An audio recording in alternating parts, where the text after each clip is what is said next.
ঝর্ণা, নদী, পাহাড় এ সব কিছুর সংমিশ্রণে দেশের ৩ পার্বত্য জেলার মধ্যে সব থেকে বৈচিত্র্যময় জেলা হচ্ছে বান্দরবান, যার দক্ষিণ পশ্চিম অংশ জুড়ে রয়েছে কক্সবাজার, উত্তর পশ্চিম অংশে রয়েছে চট্টগ্রাম, উত্তরে রয়েছে রাঙামাটি, পূর্বে মায়ানমারের চীন প্রদেশ এবং আরাকান প্রদেশের সীমান্ত।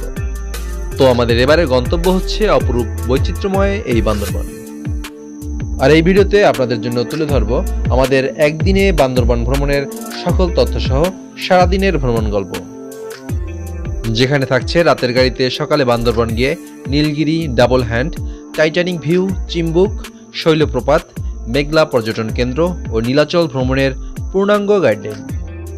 তবে এই যাত্রায় আমাদের মূল গন্তব্য বান্দরবানের শুধু এই কয়টি স্পট নয়, আমরা বান্দরবানে একদিন থেকে যাব বগালেক হয়ে কেওড়াডাঙ্গা, যার বিস্তারিত এর পরের ভিডিওতে তুলে ধরব। তবে আমরা বান্দরবানের আশপাশের যে সকল স্পটগুলো আজকে সারাদিন ঘুরব, আপনারা চাইলে এগুলো দেখে অনায়াসে রাতের গাড়িতে আপনার গন্তব্যে ব্যাক করতে পারবেন। তো চলুন ঘুরে আসি অপরূপ বান্দরবান থেকে।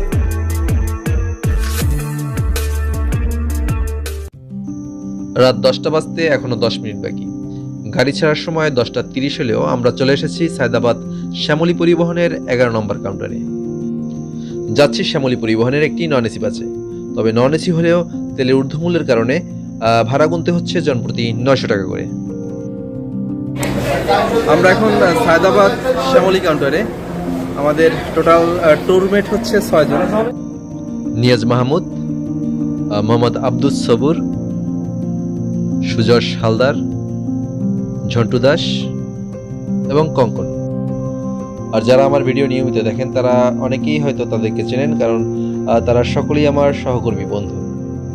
গাড়ি ছেড়ে দিয়েছে যথাসময়ে। যাত্রাবাড়ি ফ্লাইওভার অতিক্রম করে গাড়ি ছুটে চলছে ঢাকা চট্টগ্রাম মহাসড়কে। জেনে রাখা ভালো, ঢাকা থেকে বান্দরবানের দূরত্ব হচ্ছে 326 কিলোমিটার, আর যেতে সময় লাগবে আনুমানিক 7 থেকে 7.5 ঘন্টা। তবে এই যাত্রাপথে কুমিল্লায় একটি যাত্রাবিরতি পাওয়া যাবে। আরেকটা কথা, আমরা রাতের খাবারটা কিন্তু গাড়িতে ওঠার পূর্বেই খেয়ে নিয়েছি। তো আগামীকাল সারাদিন নন স্টপ ঘোরাঘুরি হবে, তাই চলুন কুমিল্লা পৌঁছানোর পূর্বে একটু ঘুমিয়ে নিই। এখন ঘড়িতে সময় 1:23, আর আমরা এখন থেমেছি কুমিল্লার জমজম রেস্টুরেন্টে। যেহেতু আমরা গাড়িতে ওঠার পূর্বে রাতের খাবার খেয়ে নিয়েছি, তাই এখানে আর তেমন কিছু খাবো না, শুধু ফ্রেশ হয়ে একটু লাল চা খেয়ে নিচ্ছি। তবে এখানকার খাবার দাবারের মূল্য তুলনামূলক একটু বেশি হলেও এই রেস্টুরেন্টটিতে খাবার দাবারে বেশ বৈচিত্র্য রয়েছে, চাইলে এখানে আপনারা খেয়ে নিতে পারেন। তো যাত্রাবিরতি শেষে আমাদের গাড়ি আবার ছুটে চলছে। এখন একটা লম্বা ঘুম, দেখা হবে বান্দরবান গিয়ে। সুপ্রভাত। কাকডাকা ভোরেই আমাদেরকে নামিয়ে দেওয়া হয়েছে বান্দরবান শহরে। তো বাস থেকে নামার সাথে সাথেই, অর্থাৎ বাস স্ট্যান্ডের আশেপাশে অনেক হোটেল রয়েছে, যেমন এটি হচ্ছে হোটেল হিল ভিউ। এর পূর্বে আমি যখন বান্দরবান এসেছি তখন এই হোটেলেই থেকেছিলাম। তো এই যাত্রায় আর একটু কম মূল্যে রুম পাওয়ার জন্য একটু সামনের দিকে যাচ্ছি। এটা হচ্ছে হোটেল প্লাজা, বান্দরবান যে অস্থায়ী ইউনিভার্সিটির ক্যাম্পাস, তার ঠিক ডান দিকে একটি গলি গিয়েছে, এই গলির ভিতরে। তো প্রথমে দুইজনে এসে দেখে মোটামুটি দাম এবং রুম দেখে পছন্দ হয়, এখন সকলেই চলে এসেছি। আর এখন নাম এন্ট্রি করে নিচ্ছি সকলের। তো আমরা 6 জনে টোটাল 2টো রুম নিচ্ছি, আর 2টো রুমে 4টি বেড, অর্থাৎ 2টো এক একটা রুমে বেড রয়েছে। আর এই 2 রুমের জন্য আমাদেরকে ভাড়া গুনতে হচ্ছে একদিনের 2500 টাকা। এই হচ্ছে আমাদের রুম। এক একটা রুমে 3 জন করে থাকতে হবে, আর সাথে অ্যাটাচড বাথরুম, গিজার রয়েছে, বেশ ভালো সুবিধা। তারপর ওয়াইফাই রয়েছে, সবকিছু মিলিয়ে বেশ ভালোই। তো রুম ভাড়ার বিষয়টি আবার একটু ক্লিয়ার করি, আমরা প্রতি রুমের জন্য ভাড়া দিচ্ছি 1250 টাকা করে। তো এখন ফ্রেশ হয়েই আমরা বের হয়ে পড়বো।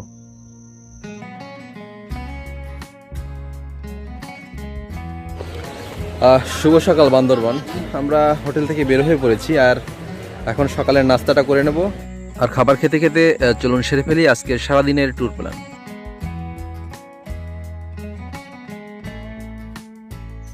তো সকালের খাবারে পরোটা, ডিম, ডাল, সবজি, চা এটা দিয়ে সেরে নিচ্ছি। তো খাবার দাবার শেষে এখন আমাদের মূল কাজ হচ্ছে গাড়ি রিজার্ভ করা। আর বেশ কিছু সময় ধরে আমরা চেষ্টা করছি বিভিন্ন ড্রাইভারের সাথে একটু দর কষাকষি করে গাড়ি রিজার্ভ করার। তো আমরা এই ল্যান্ড ক্রুজার এই গাড়িটি ঠিক করেছি। আমাদেরকে প্রথমে নিয়ে যাবে নীলগিরি, তারপর সেখান থেকে চলে আসবো চিম্বুক থেকে শৈলপ্রপাত থেকে বান্দরবান শহরে এসে লাঞ্চ করে তারপর যাব নীলাচল থেকে মেঘলা, আর টুকটাক যে সকল স্পট রয়েছে সবগুলো আমাদেরকে ঘুরিয়ে নিয়ে আসবে। আর সেজন্য আমরা তাকে পে করব 5,200 টাকা। তো আমরা 6 জন হয়, এই গাড়িটা আমাদের জন্য পারফেক্ট। কিন্তু আপনারা যদি এর থেকে সংখ্যায় কম হয়ে থাকেন অথবা আরও বেশি হয়ে থাকেন তাহলে কিন্তু আপনাদের জন্য এটা একটু ব্যয়বহুল হয়ে যাবে। সেক্ষেত্রে আপনারা চাঁদের গাড়িতে করে যেতে পারেন। চাঁদের গাড়িতে কম সংখ্যক লোক হলে শেয়ারে যেতে পারেন, আর চাইলে রিজার্ভ করেও যেতে পারেন। আর চাঁদের গাড়ির ভাড়া কিন্তু একেবারেই ফিক্সড, অর্থাৎ এখানে একটি সমিতি রয়েছে, সমিতির মাধ্যমে যেতে হবে। আর সেক্ষেত্রে দর কষাকষির কিছুই নেই। তো আমরা যাত্রা শুরু করে দিয়েছি। আর আমাদের এই গাড়ির ড্রাইভার কেমন আর তার সাথে যোগাযোগ করার উপায় সবকিছু এই ভিডিওর শেষে বলে দেব। তো আমরা প্রথমে যাচ্ছি নীলগিরির উদ্দেশ্যে। আর এটা হচ্ছে মিলনছড়ি পুলিশ চেকপোস্ট। তো এই চেকপোস্টে তারা শুধু আমাদের গাড়ির ইনফরমেশন রেখেছে, অর্থাৎ আমাদের সকলের ইনফরমেশন এখানে রাখেনি। আর এখানে কিন্তু অসাধারণ একটি ভিউ পাবেন। তো এই চেকপোস্টের পাশেই পাহাড়ি কলা এবং পেঁপে দেখে আমরা লোভ সামলাতে পারলাম না।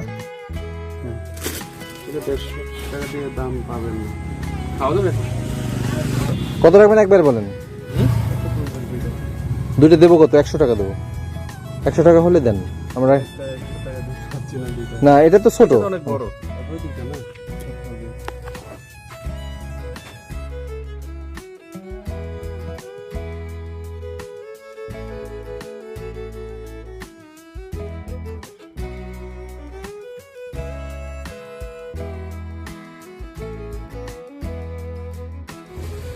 রেড লেডি পেঁপে অতুলনীয়।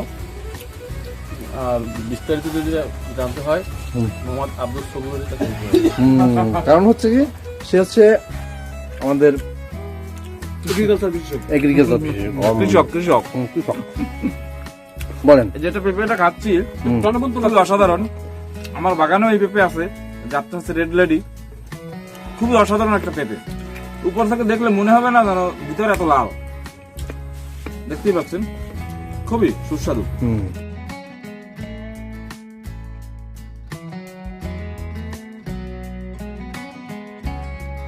তো আমরা আবার গাড়িতে উঠে পড়লাম। আর একটা কথা জেনে রাখা ভালো, বান্দরবান শহর থেকে নীলগিরির দূরত্ব হচ্ছে মোটামুটি 50 কিলোমিটারের মতো।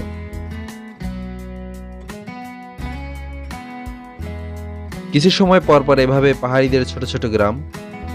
আর বর্ষার মৌসুমটা কেবলই শেষ হলো, তাই বান্দরবান সেজে আছে তার আপন রূপে। চারিদিকে শুধুই সবুজ আর সবুজ। তো বলতে বলতে আমরা এসে পড়েছি ওয়াই জংশন আর্মি চেকপোস্ট। আর এখানে ভিডিও ধারণ করার কোনো সুযোগ নেই রাষ্ট্রীয় স্বার্থে। তো এখান থেকে সকলেরই নাম এন্ট্রি করে তারপর আবার যাত্রা শুরু করলাম।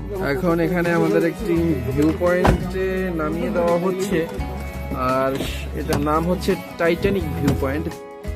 এটার নাম হচ্ছে টাইটানিক ভিউ পয়েন্ট, অর্থাৎ কিছুটা টাইটানিক জাহাজের আদলে এটা তৈরি করা হয়েছে। যদিও একেবারেই নতুন, এর পূর্বে আমি যখন বান্দরবান এসেছিলাম তখন আসলে এটা ছিল না। খুবই সুন্দর একটি জায়গা। পাহাড়কে খুব সুন্দরভাবে এখান থেকে দেখা যাবে এবং অনুভব করা যাবে।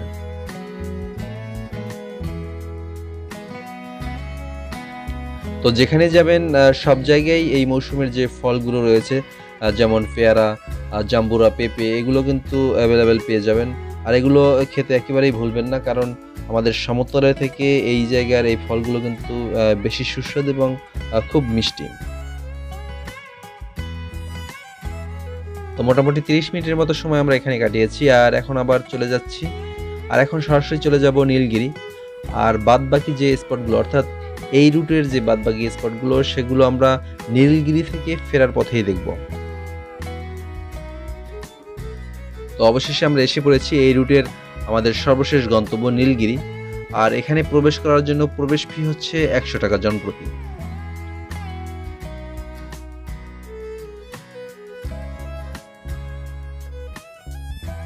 এখন রয়েছি পাহাড়ি বান্দরবন জেলা শহর থেকে প্রায় 50 কিলোমিটার দূরে নীলগিরিতে, যা প্রায় সমুদ্রপৃষ্ঠ থেকে 2200 ফুট উঁচুতে অবস্থিত। তো এখানে গেট থেকে প্রবেশ করার পর দুদিকে যাওয়ার সুযোগ রয়েছে, ডান দিকে এবং বাঁ দিকে।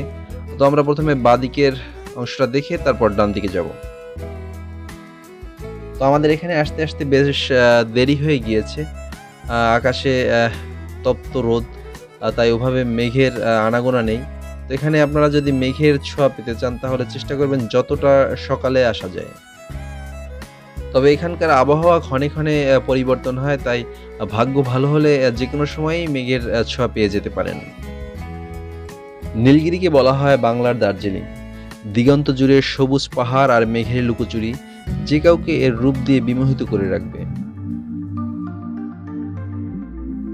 আহ, কি অসাধারণ দৃশ্য! দার্জিলিং, কাশ্মীর, সকল জায়গায় যাওয়ার সৌভাগ্য হয়েছে, কিন্তু নিজের দেশের সৌন্দর্য দেখার অনুভূতিটাই অন্যরকম।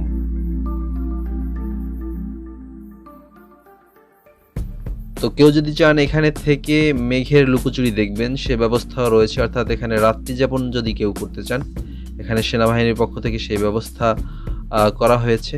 আর সেক্ষেত্রে যদি আপনার সেনাবাহিনীতে কোনো কর্মকর্তা থাকে তাহলে ব্যাপারটা আরও সহজ হয়ে যায়।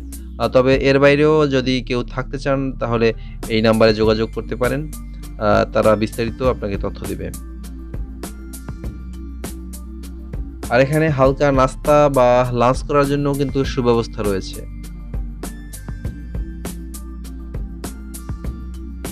আর এই পরিবেশে বসে ক্ষুধা না লাগলেও অন্তত এক কাপ কফি খেয়ে যেতে ভুলবেন না। তো এখানে ঘন্টাখানেক সময় অতিবাহিত করার পর এখন আমরা বের হয়ে পড়েছি। আর এই নীলগিরির সামনে কিন্তু বেশ কিছু এভাবে ফলের দোকান দেখতে পাবেন। এখন একেবারে ফলের মৌসুম, তাই এই ফলগুলো খেতে একেবারেই ভুলবেন না।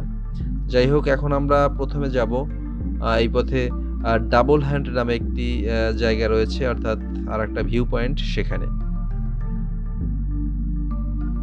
ভিডিও হচ্ছে তো, আর দেখার সুযোগ নাই। তো বেশ মজা করতে করতে আমরা চলে এলাম ডাবল হ্যান্ড ভিউ পয়েন্টে।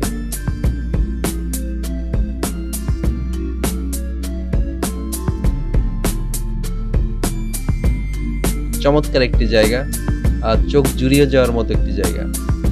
এই জায়গার নাম ডাবল হ্যান্ড হওয়ার মূল কারণ যেটা আমার কাছে মনে হচ্ছে, অর্থাৎ এখানকার যে ভিউ পয়েন্ট, এটা দুটো হাতের আদলে তৈরি করা হয়েছে, যেটা আমরা ইতিমধ্যে বিভিন্ন সোশ্যাল মিডিয়ার কল্যাণে দেখেছি।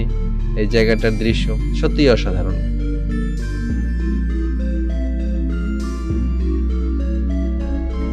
তো এখানে মোটামুটি 30 থেকে 40 মিনিট সময় কাটিয়ে এখন চলে যাব চিম্বুকের দিকে, অর্থাৎ একই পথে চিম্বুক পাহাড়। আরেকটা কথা, এখানকার যে সৌন্দর্য, আপনি চাইলে প্রতিটা স্পটেই সারাদিন কাটিয়ে দিতে পারবেন, এতটাই সুন্দর।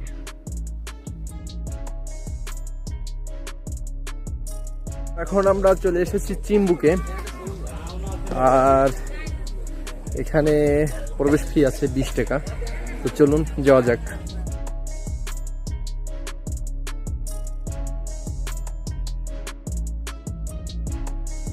তো গেট থেকে ঢোকার পরে এভাবে কিছুটা উঁচু পথ অতিক্রম করে তারপরে ভিউ পয়েন্টে যেতে হবে।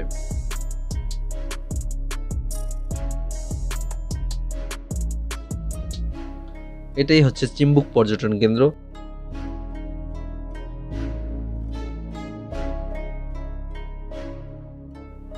তো এই চিম্বুক থেকে সূর্যোদয় এবং সূর্যাস্ত এটা খুব সুন্দরভাবে নাকি দেখা যায়। আমাদের হাতে সময় নেই, তাহলে অবশ্যই অন্তত সূর্যাস্তটা এখানে বসে দেখে যেতাম। আপনারা সুযোগ থাকলে অবশ্যই চেষ্টা করবেন। তো এখানে কিছুটা সময় কাটানোর পরে এখন আমরা চলে যাব বান্দরবান শহরের পাশেই শৈলপ্রপাত ঝর্ণা দেখতে।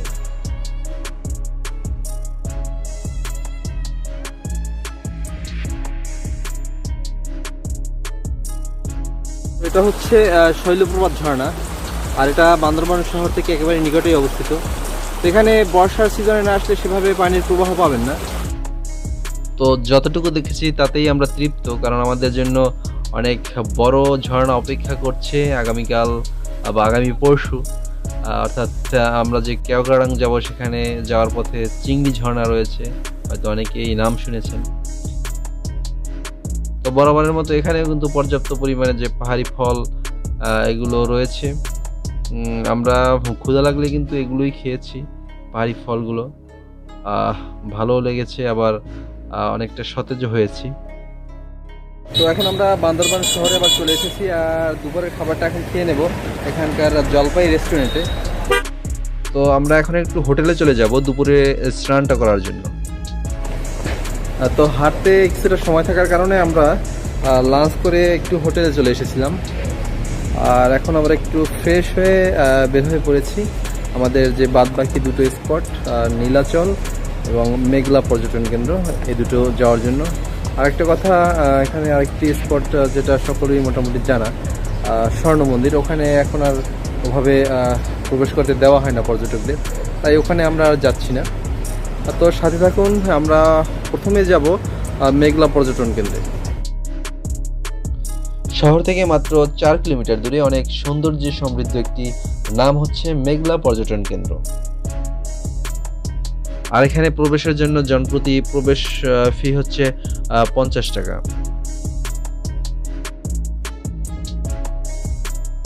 ঢুকলে এরকম একটি ম্যাপ পেয়ে যাবেন, কোথায় কি রয়েছে এর সম্পূর্ণ বিবরণ এখানে রয়েছে। এখানকার মূল আকর্ষণ হচ্ছে এই বিশাল লেকের উপর এরকম দুটি ঝুলন্ত ব্রিজ, কিছুটা রাঙামাটির যে ঝুলন্ত ব্রিজ ওই আদলে তৈরি করা হয়েছে।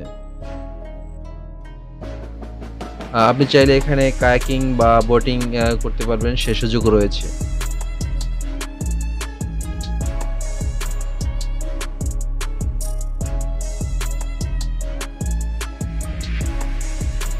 এখানকার আরেকটি অন্যতম আকর্ষণ হচ্ছে কেবল কার। যদিও আমাদের হাতে পর্যাপ্ত সময় না থাকার কারণে আমরা এই কেবল কারে উঠতে পারছি না, কারণ আমরা এখন চলে যাচ্ছি নীলাচলে। আর এখানেও প্রবেশ মূল্য জনপ্রতি 50 তো টাকা। আমরা আমাদের আজকের দিনের সর্বশেষ স্পট নীলাচলে চলে এসেছি, আর এখন ঘড়িতে সময় 5:30। আমরা চেষ্টা করবো এখানে সূর্যাস্ত দেখার।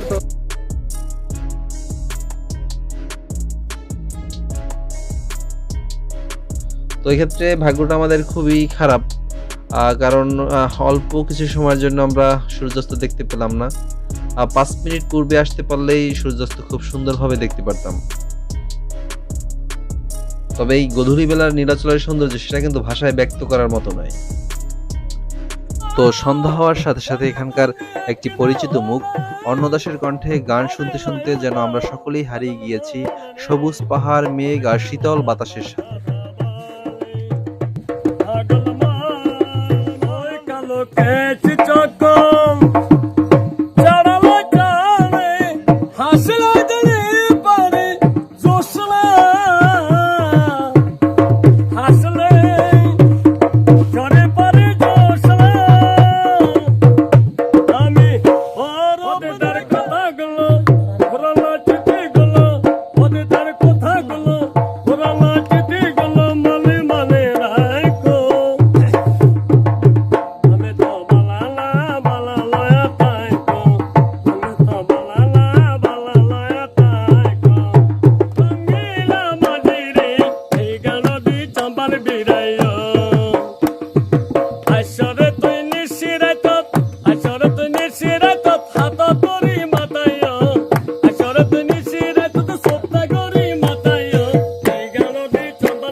মোর্শেদ ভাই আমাদের সারাদিন তার গাড়িতে করে ঘুরিয়েছে।